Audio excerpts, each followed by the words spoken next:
it means everything to us. I mean, as a senior, like, as I've said before, I've played soccer for 17 years, and I couldn't ask for a better way to finish my career. I mean, this is what we dream about. I mean, it can't get any better than this. This is a dream. Yeah, words really can't describe it. It hasn't really sunk in or hit any of us, I think, yet. I don't know if it ever will. Talk about the way y'all had to win. I mean, this is kind of the Emory game where you're just fighting so hard defensively in that second half. I mean, just talk about having to do that to hold off that side team. I think we knew that there would be a defensive battle. We came in knowing it was going to be a war. I mean, we came out fighting from the beginning. I think that's what it takes. You can't think about the minutes remaining in the game. You have to fight for that moment, that minute, in every single one. And I think we did that. Oh, it's hard to go off that. Great job. Yesterday, 110 minutes without a goal. Y'all scored 2 in the first 5 minutes today. I mean, how important was that to set That was definitely very important. We wanted to get down there and punch one in as quick as possible. We weren't sure if that would happen or not, so just to get that first goal really quick was nice, and I think it settled us down and relaxed us to play our game. And to get a second one so quickly after that. It was kind of mind-blowing. Yeah, just a dream to be in that position and know gotta hold it off for the rest of the time. We weren't expecting to get goals that quick. I mean, they're an awesome team. We've been prepared to go 120 minutes, and to do it right then, it was awesome. Carlyn, talk about that first goal.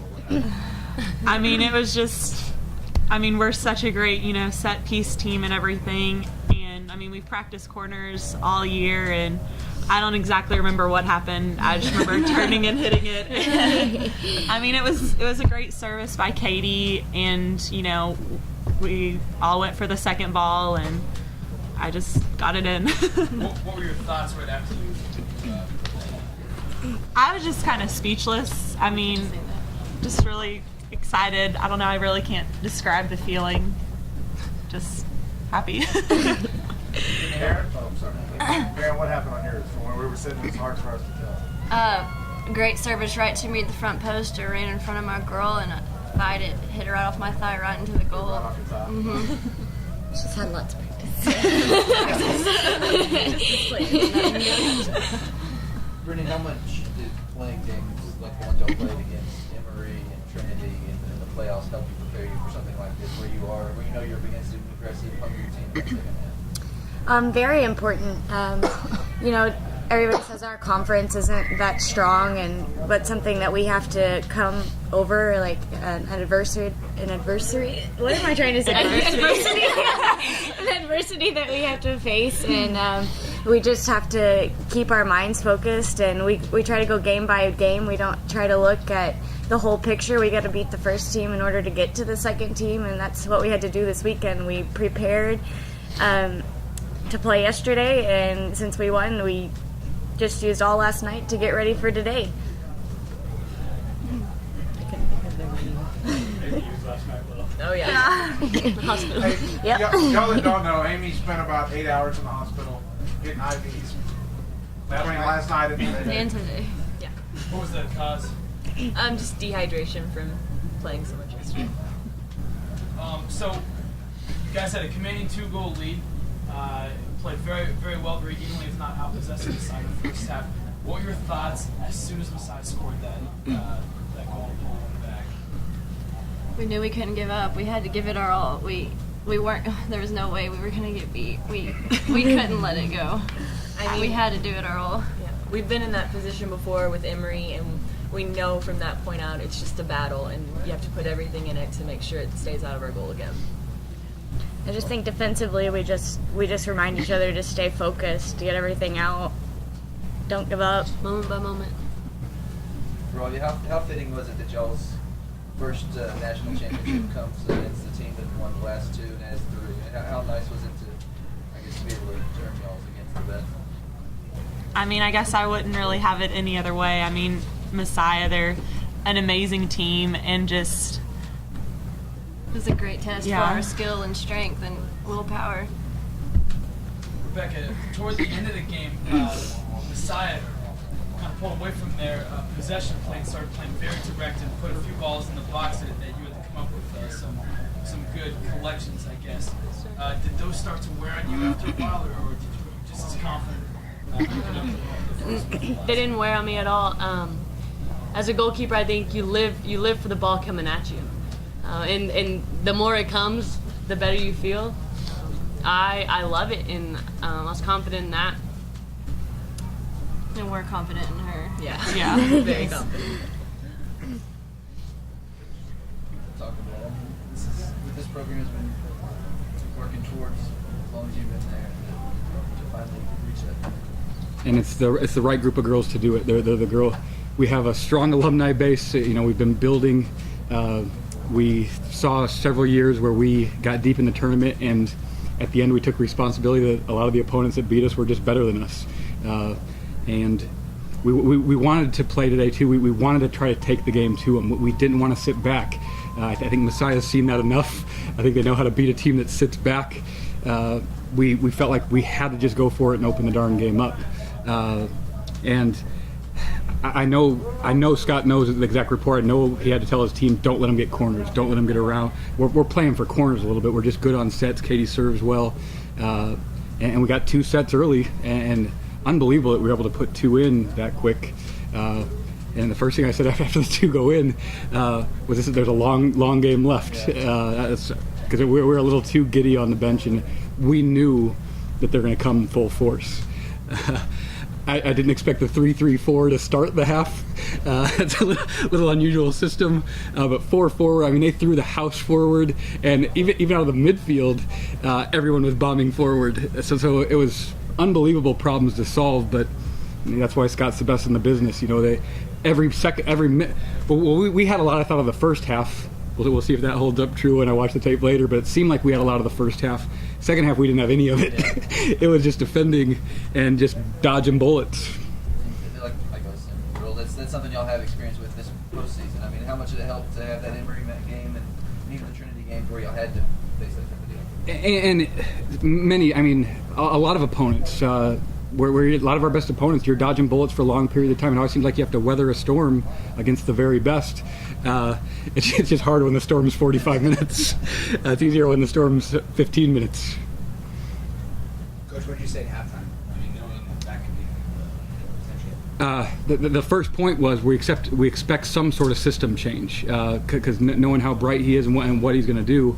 I told him to expect 3-3-4 for the last 20 minutes, but it was the beginning of the half, and the veteran, I mean, Sarah Stansel, within a minute was yelling at me, Coach, 3-3-4, just so we make the adjustments. We knew they were going to come out. They sub a lot more than we do. They're intentionally very deep, and so we knew his front 6 had all been rested, and they were going to come out forceful. And we thought the most important 20 minutes maybe of our season would be that first 20 minutes of the second half. I felt like we had to keep them out of the goal. The goal, I felt like they were likely going to get one just with what they were throwing forward. We would have liked to hold it out a lot longer because it was going to be a long time to hold them out. I was impressed with our ability to. And I'm guessing they didn't want to go that direct. Your question earlier, I'm guessing they probably didn't want to go that direct because they're working it around and making us chase was probably the way to go because we were wearing out and the gaps were starting to get bigger, and I think they went a little too direct in those late stages.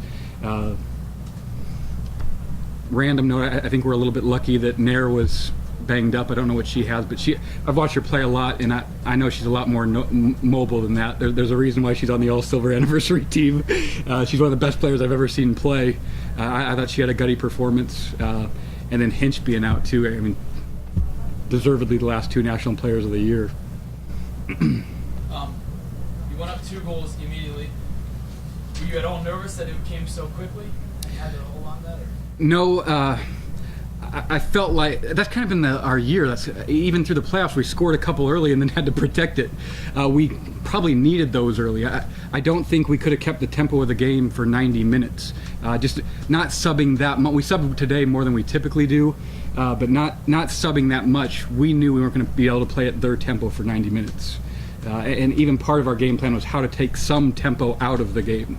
And part of keeping tempo out of the game was having the ball. if all the time we're just chasing the game, that's a long day. Coach, you said this was the right group to do it. I mean, I think coming into this year, you looked at this group, and I think everybody had high expectations for it. I mean, just talk about the way they handled those expectations and exceeded them. Going into our season, we can't really predict anything because, our strength of schedule issues.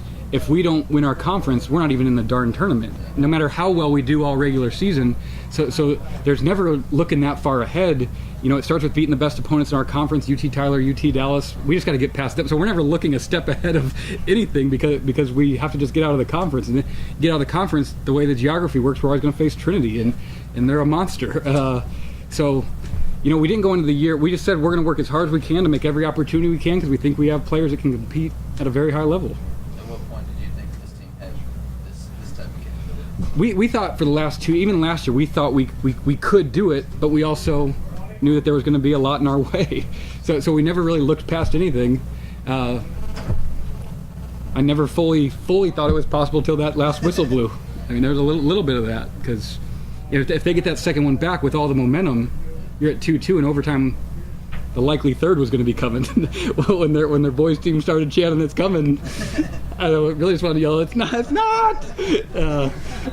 But that was the right chant for them. They should have felt that it was coming. Let's talk about your condition. You mentioned that they're obviously a little bit deeper than you are. You withstood the whole rush that second half. We put a huge emphasis on fitness. We will, in their finals week next week, remind them of starting to work on fitness for next year, that it's a year-round deal. We don't like the eating ho-hos all Christmas break and then trying to get back fit. It's a lot easier to stay fit. So year-round fitness training is what we ask the girls to do on their own. We're extremely committed to hard work in the off-season. I think that pays off in the late stages where you're just trying to close spaces.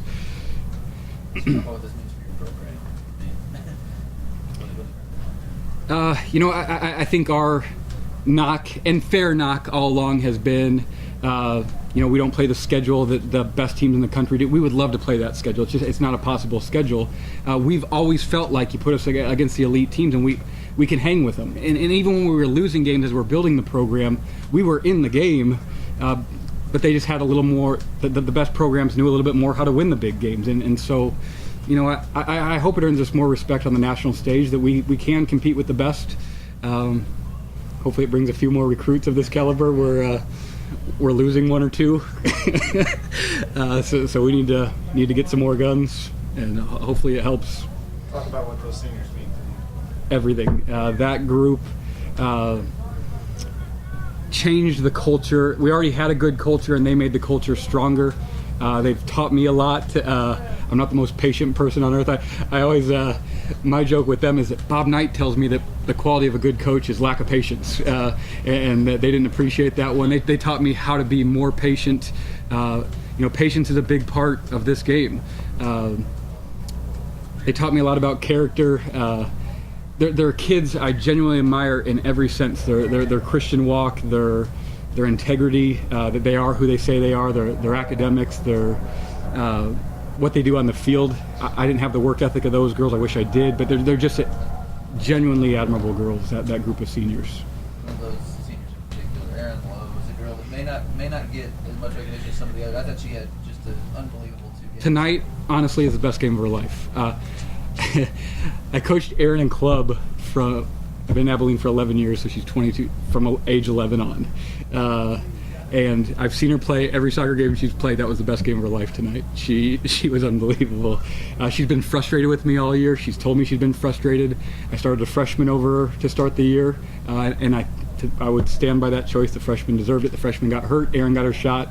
And we tell the girls over and over, just be ready for your opportunity. And the opportunity knocked for her. And man, did she jump on it this weekend.